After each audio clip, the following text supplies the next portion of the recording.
Hello, everyone. I'd like to welcome all of you to the Executive Leadership Doctor of Nursing Practice virtual information session here at the University of San Francisco.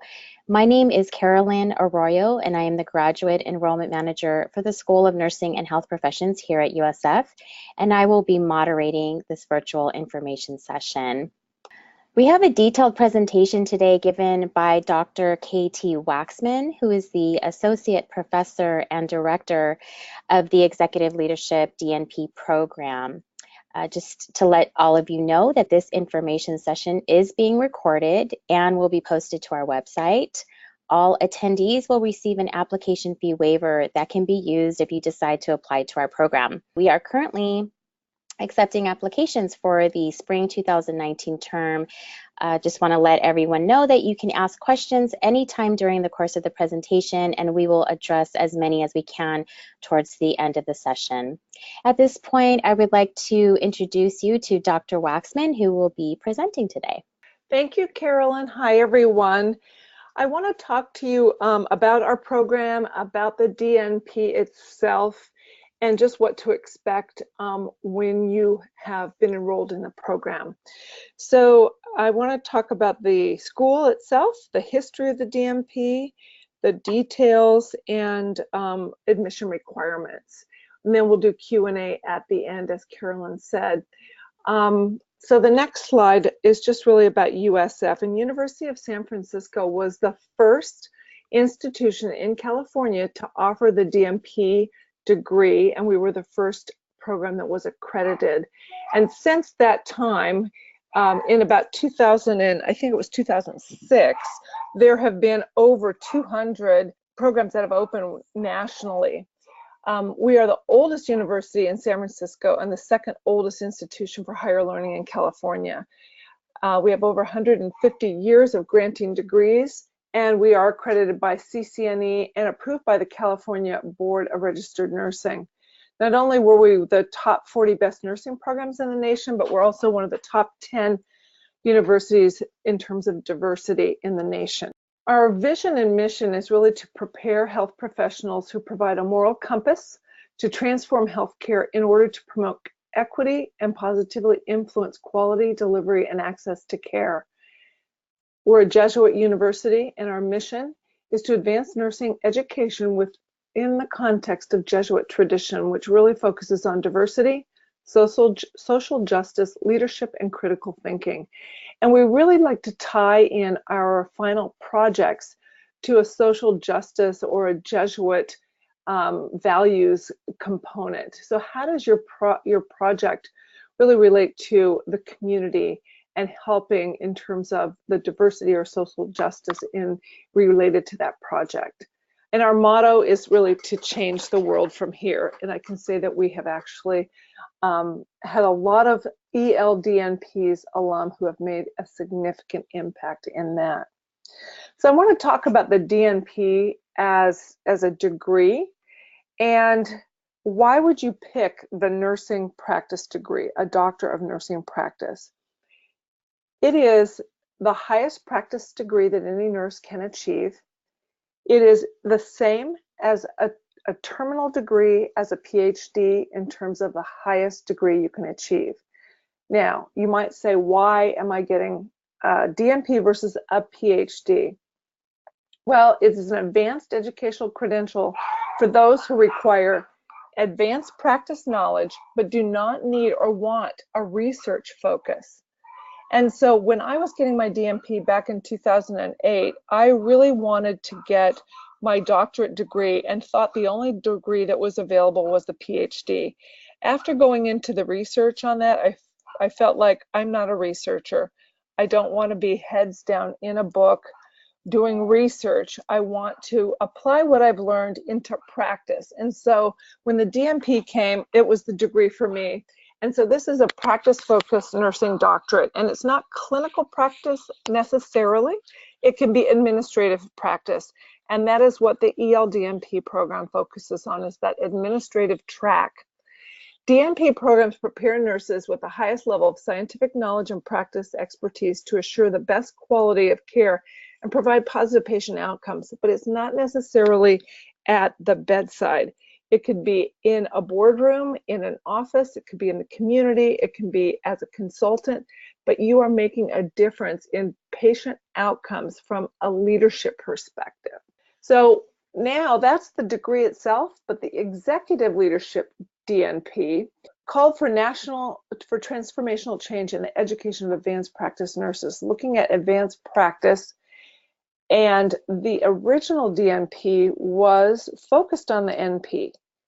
It has evolved, and now the DNP is focused more on any nurse with an advanced degree, whether that be an advanced practice nurse or a master's prepared nurse.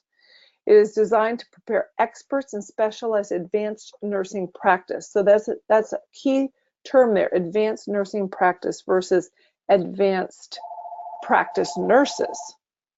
So we are pushing nursing practice to the highest level. It is practice-based, emphasizing entrepreneurship, financial management, labor relations, risk management, information technology, and health policy. Endorsed by the AACN, and we have tailored our program to be in alignment with the AONE Nurse Executive Competencies. We have maintained standards from both AONE, CGEAN, National Center for Healthcare Leadership, and the American Nurses Association. So we've aligned our curriculum accordingly. So you'll see all of those woven throughout.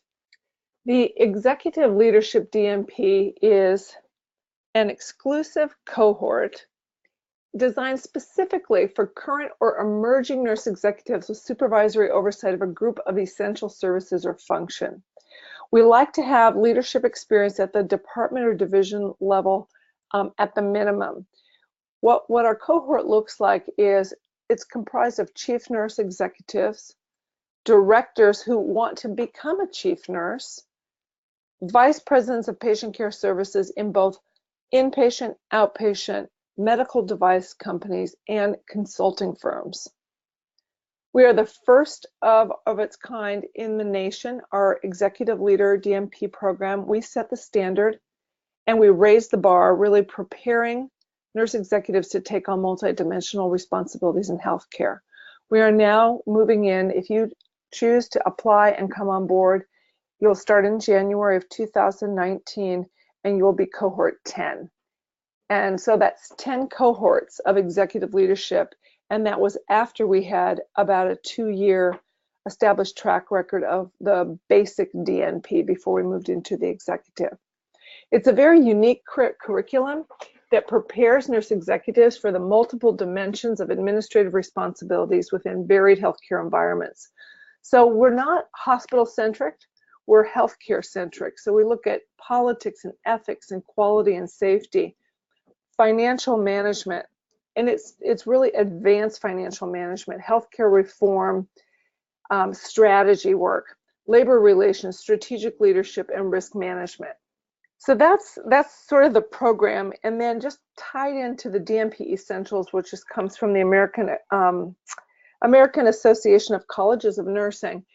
Really, they're looking at the DNP as being the scientific underpinnings for practice, organizational and system leadership for quality improvement and systems thinking. So instead of doing a research project, you're going to do an evidence-based change in practice project, which looks like a performance improvement project.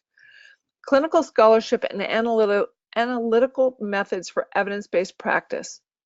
Information systems and patient care technology from a management perspective. How do you transform healthcare?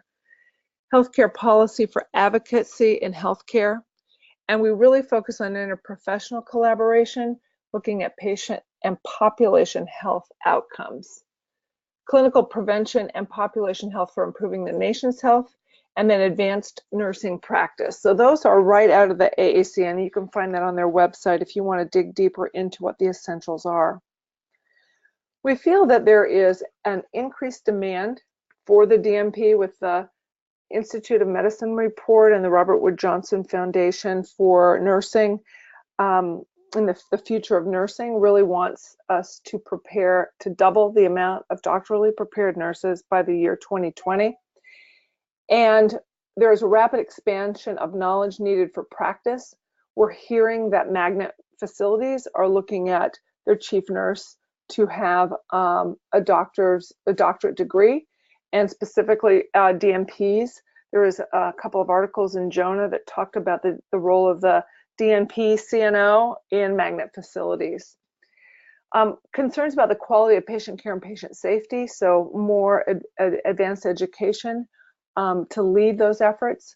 There has been a shortage of doctorally prepared nursing faculty, and we know that there not only is going to be a significant nursing shortage in the next few years, but nursing faculty is going to be critical because people aren't going into teaching because of the salary discrepancies. And so although we don't prepare you to teach, we prepare you to get your doctorate degree. You may opt to teach at a university setting in the future. Increasing educational expectations for the preparation of other health professionals. So as the OT and the PT and the speech therapy and the PharmD are all doctorally prepared entry to practice, nursing needs to keep up with that. And so they've changed their programs to be doctoral degree minimum. So we'll, in my mind, not get there in my lifetime, but we at least have the opportunity to provide the DNP for those who want to pursue that degree. Relationships between higher levels of nursing ed and improved patient outcomes. There has been lots of literature out there that a higher educated workforce results in better patient outcomes. This is an alternative to the research-focused PhD, and although we have seen DNP programs escalate significantly in the country, we've had a little uptick in PhD programs. We need to figure out how to work together to meet the needs of our patients and our populations. Increased complexity of patient care also warrants a higher degree, and expert practitioners who can also serve as nursing faculty. So what we're seeing is a lot of folks who get their DNP, work in a practice setting, and then part-time as an adjunct, they contribute into nursing education at universities and colleges around the country. So data really suggests that health outcomes improve as people become more educated, and so the level of nursing increases when you have a higher degree. Surveys of graduates indicate they have acquired new knowledge and skills that have enhanced their practices. And I would say that just about every student that's graduated from the ELDNP program will let you know that it was a life-changing event for them, that it was difficult, that they were trying to balance everything, but they wouldn't change it for the world, that they've enhanced their knowledge, their practice, and on many accounts have been promoted or taken larger jobs because of the degree.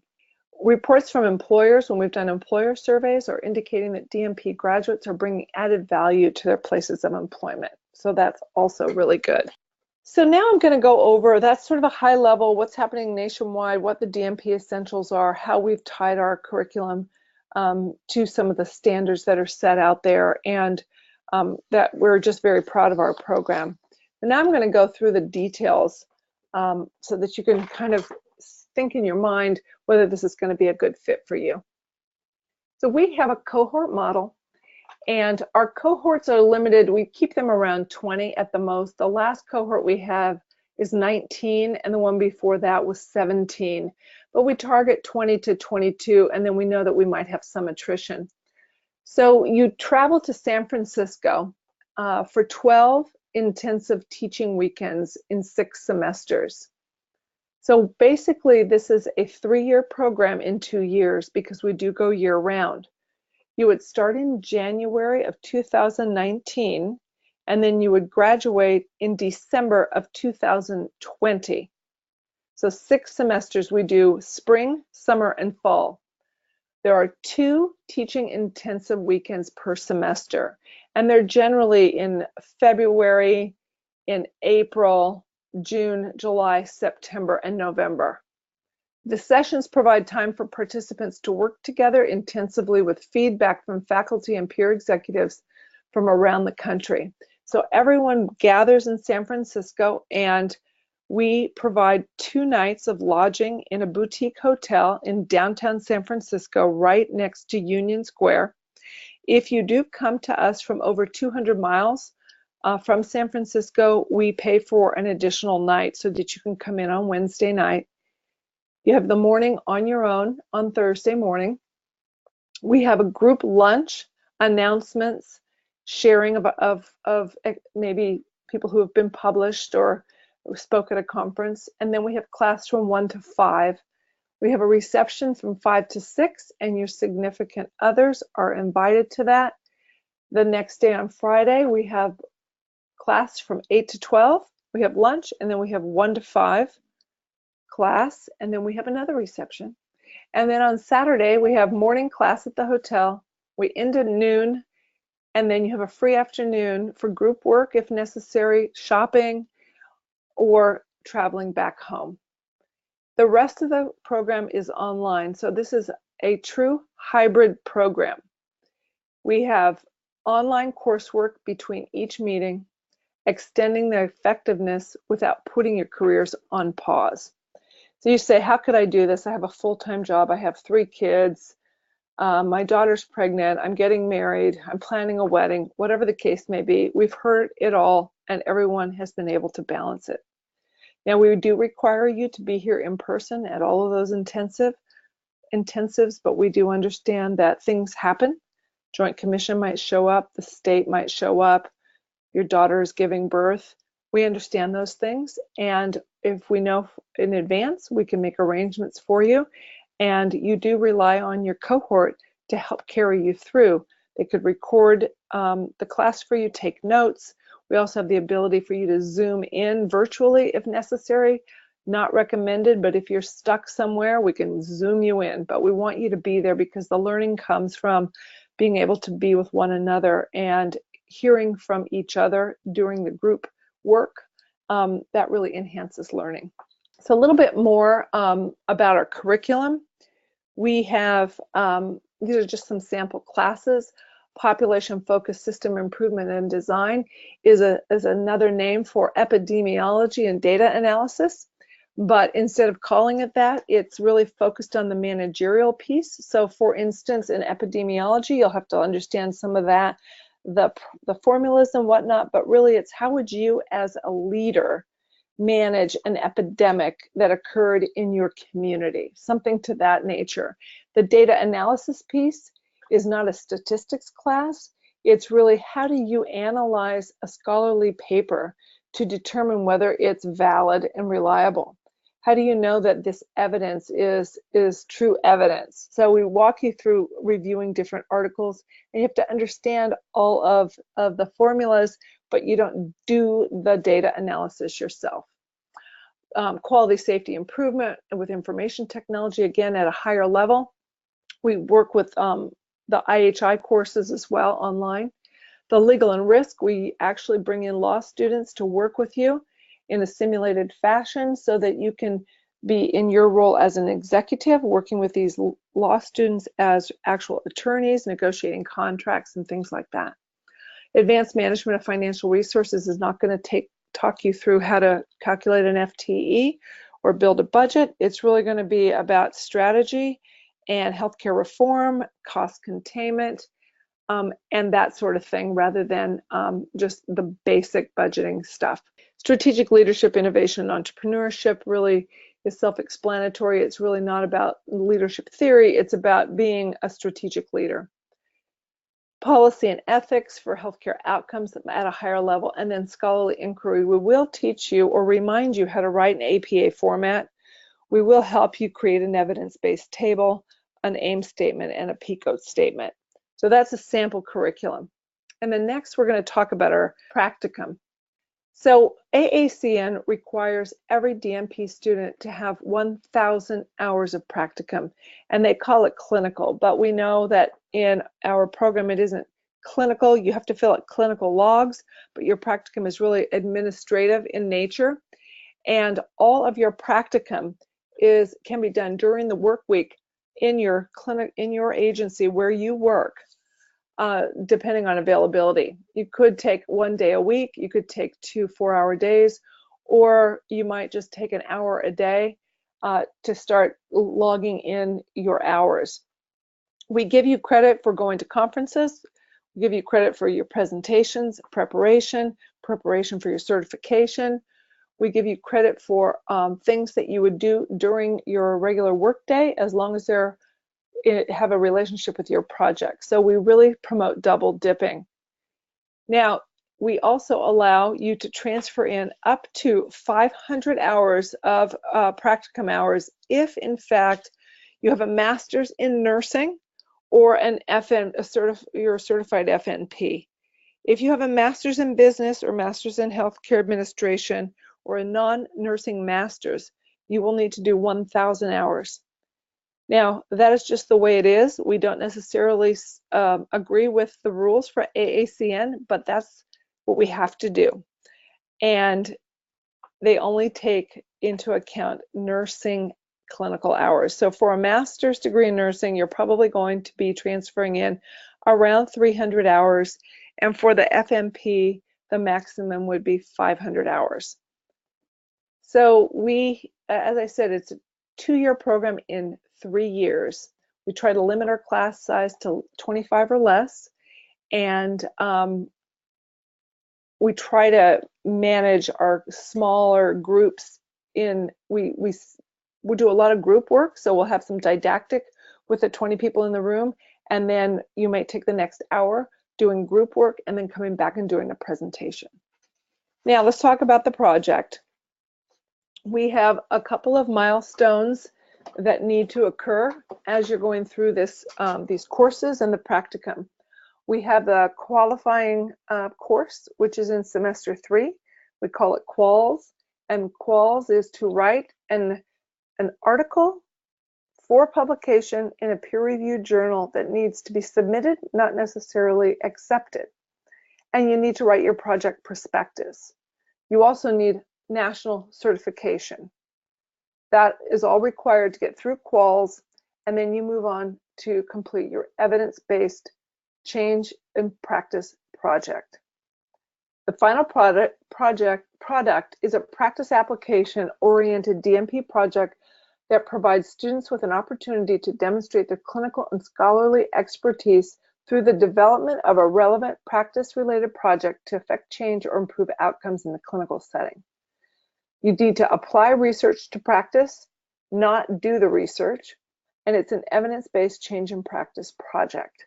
So as you're going through your coursework, your papers are going to be written on a topic that your project is about.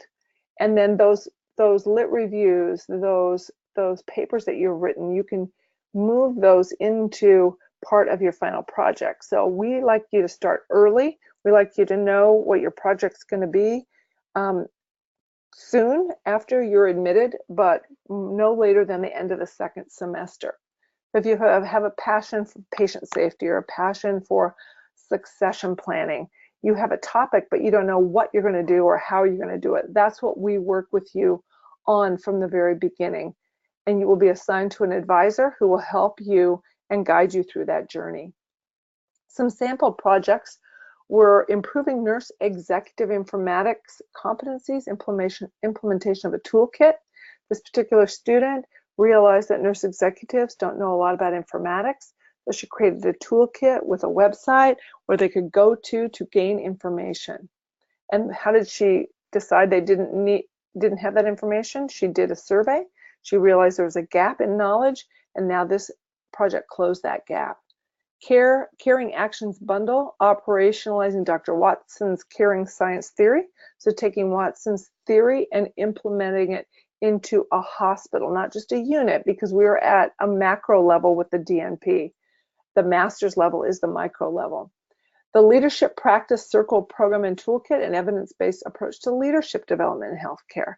So really trying to grow your own leaders and creating a toolkit for others around that. So those are some samples. So now, how do you apply? Well, our admission requirements require a master's degree, and I said it doesn't have to be a master's in nursing. Recommended 3.0 GPA at your master's level. 3 letters of recommendation. You need an RN license. It doesn't have to be in California. It can be anywhere. Statement of your professional goals in your personal statement, a professional resume, unofficial transcripts at the time of applications, and then your official transcripts would follow. We need those to confirm that you have a degree, and we also go through those transcripts to ensure that that we can transfer some hours into those practicum hours. So all attendees today, if you apply after being on this webinar, we will waive your application fee. An interview may be required if, in fact, you are perhaps an aspiring leader. We would like to maybe interview you to understand what your goals and objectives are, and how this program can help, and whether or not we think you'd be successful in the program. We want to make sure that once you start, that you complete the program. Our next program, our cohort, starts in January, and we need to have you apply by December 15th. So our program fees are $90,180, and that's tuition, fees, learning materials, hotel accommodation. Most of your meals, we don't give you dinner, but we do give you breakfast and lunch. And let's see, transportation between the hotel and the university. If we go up there for a tour or a class or a speaker, we'll pay for that, but you do need to get to San Francisco on your own. Then we have some loan programs, some financial aid, federal Stafford loans up to $20,500 per year, Grad Plus loans or private loans, and scholarships. Anyone who's a current member of the Association of California Nurse Leaders or AONE receive $1,500 per year. And we apply that each semester as a credit. All right, so if you have any questions about the program or the tuition or anything else, it's time for you to type in that question in your little chat on the right-hand side on the bottom, and then Carolyn will read them out loud, and I will do my best to answer those questions. It may be a Carolyn question, or it may be a KT question. Thank you so much. Thank you, Dr. Waxman, and we do have a couple of questions coming in. The first is, what is the total length of the program in actual months? I am retired military, wanting to use my GI Bill, but want to ensure that I have enough months to cover the program. So it's 24 months. Okay. I have another question. How does your program differ from other executive leadership DNP programs? Well, the fact that we're in San Francisco, downtown San Francisco, is one differentiator. The fact that we have a proven track record is also pretty impressive. I would say that our faculty are all extremely knowledgeable and have executive experience. You may hear of other executive programs where they've taken someone from the master's program or someone with a PhD that hasn't had any executive experience to teach the course. And I think that we really pride ourselves on the fact that every single faculty that you're going to encounter has held a position, a very high leadership position. And so they can provide a lot of support to you. And I think that is one of the big differentiators of our program, as well as aligning with the AONE competencies. Okay, we have another question. What is the average age of the cohort, and what is the average amount of years of experience? Excellent question. I would say that the average age, and this is just off the top of my head, is about 45. I think that we're seeing younger folks come in now in their early 40s, late 30s. We even have, I don't think we have any millennials at this point, but we have some Gen Xers. And then the rest of them are over 45. So it's sort of like the 45 is in the middle. A couple years ago, our average age was 50. We had graduated a 72-year-old, a 68-year-old, and we recently graduated a 66-year-old. And that's only because they told us how old they were, because we don't remember when we look at their applications, and it isn't important. But when we do that survey, most of the people are, in the peak of their career or towards the end of their career. Now, as far as years of experience, I would say that the average years of experience is over 25 years. But we have 10 years experienced up-and-comers who are in director roles with large responsibility that want to take the leap to move into a CNO role. Now, it also depends on the size of your hospital. We've had CNOs that have been in our program from critical access hospitals that have 22 beds to CNOs of 1,000 bed hospitals. We've had a vice president of a medical device company, a very high level, that was an international VP for patient care, a very different focus. So, but for the most part, the hospital-based folks are in either director or chief nursing officer roles with, I would say, around at least 20 years of experience on the average. Okay, so we have another question coming in. Would you clarify the clinical hour credit for NPs? I have been in practice for 25 years, have plenty of practice hours, but not student practicum hours. Yes, and you probably have 1,000 hours because if you're certified as an FNP and that many years of experience, you probably do. But our policy is that you can only transfer in 500. So those 500 hours that you'll have to do in practicum will be spread over 6 semesters, and you will be in the same course, the practicum course, as the rest of your colleagues. You just won't do as many hours. So 500 minimum. Okay. And from the same attendee, another question, what IT support is provided for students and when will cohort 11 start? Okay, IT question first. We have an amazing IT department at USF. They're 24/7. We use Canvas as our learning management system, and we go over that with you you have an online orientation for that. We go over that in our in-person orientation, which will be in January of 2019. And you can get help from your colleagues or an email to our IT department.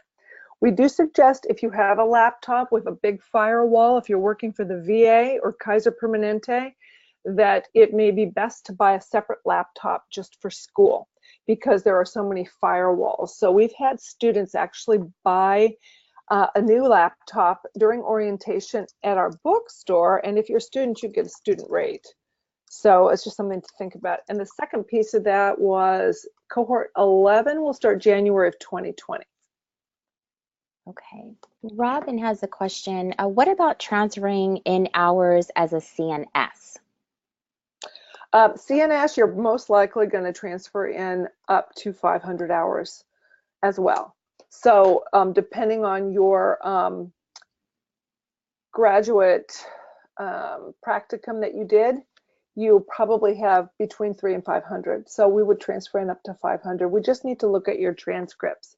Do you have information on what some of the graduates of this program are doing currently, and how has it helped someone already in an executive position that holds a master's degree? We have a video on our website with a couple of students that are talking about the program. We're currently doing another video interviewing students who have just recently graduated.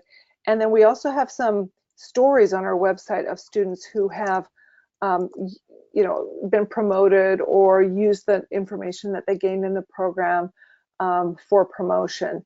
So we don't have like a grid that shows where everybody's working, but we do have students that we can refer you to, and there are stories on our website as well. And then we have one more question here. Is the practicum presented formally at the end of the program? No, the practicum is not presented formally. The evidence-based change in practice project is. And for your last semester, which would be in the fall of 2020, you would only come to San Francisco one time. Instead, it's 2 a semester, but the last one is just once. And that's where all the formal presentations are of your entire cohort. So we might have 20 presentations. You're in the hotel. We're all supporting each person to do their presentation. And then we have our hooding and our commencement. And that's when your degree is conferred. But instead of doing a defense of your project like a PhD, you're doing a project presentation. The practicum is sort of by semester, And the last practicum is your residency, in which you're going to write up your final project and then present it. All right, we have another question here. Have you had any graduates be successful outside of a nursing leadership role, i.e. CEO, COO, VP of quality, or safety, patient safety? Yes to all of the above. We have pharmaceutical leaders. We have population health focused leaders. We've had graduated a couple of NPs who are running major large clinics, and a lot of the nursing leaders are leading interprofessional teams. Okay, great questions. And we have another one coming in.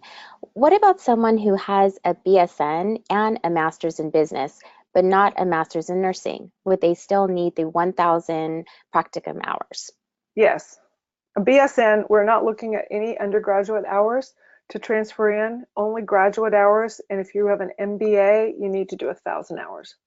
Here's another great question that we get often. How much online work is expected during the week?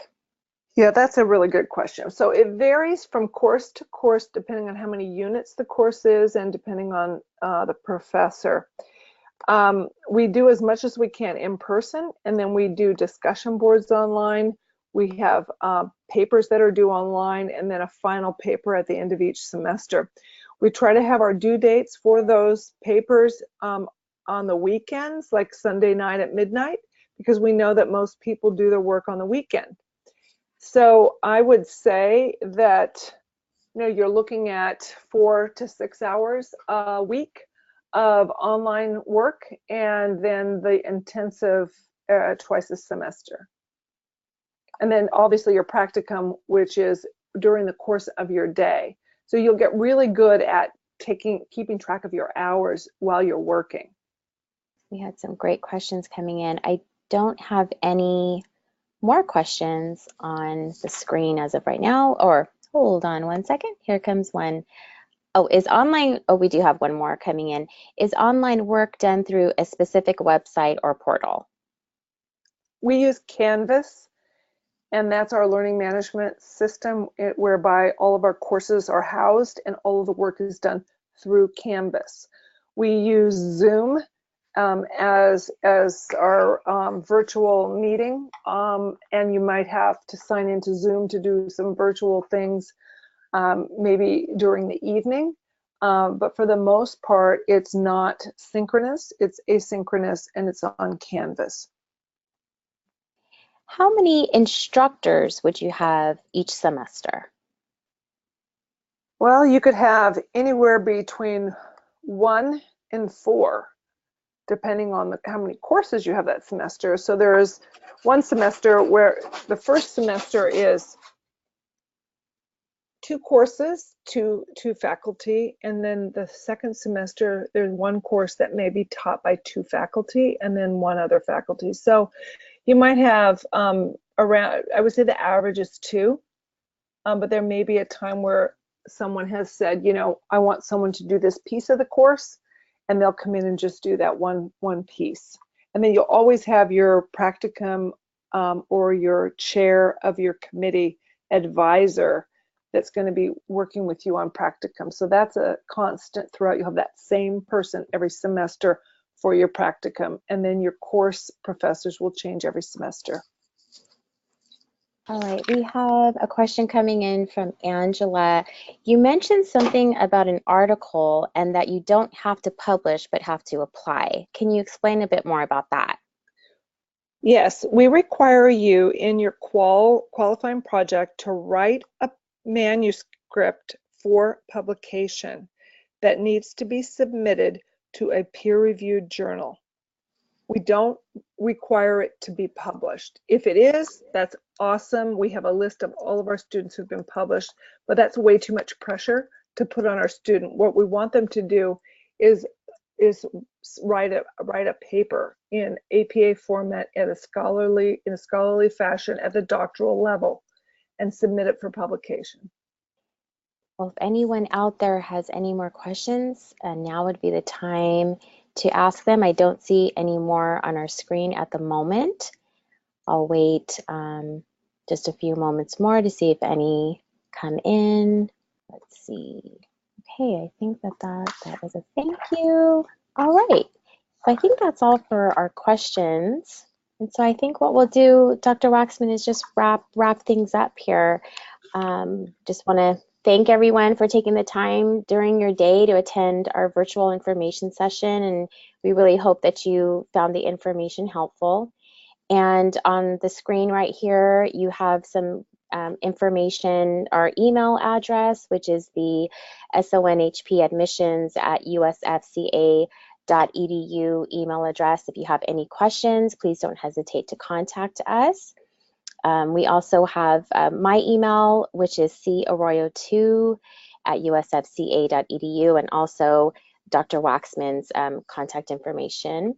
And we just want to remind everyone that we are accepting applications for the spring 2019 term, and that everyone that has attended today will be receiving an application fee waiver should you wish to apply to our program. Just want to give a special thanks also, of course, to Dr. Waxman for a wonderful and informative presentation. And we want to wish everyone a fantastic and wonderful day. Thank you, everyone, and thank you, Carolyn. Hope to hear from you. Thank you. Bye now.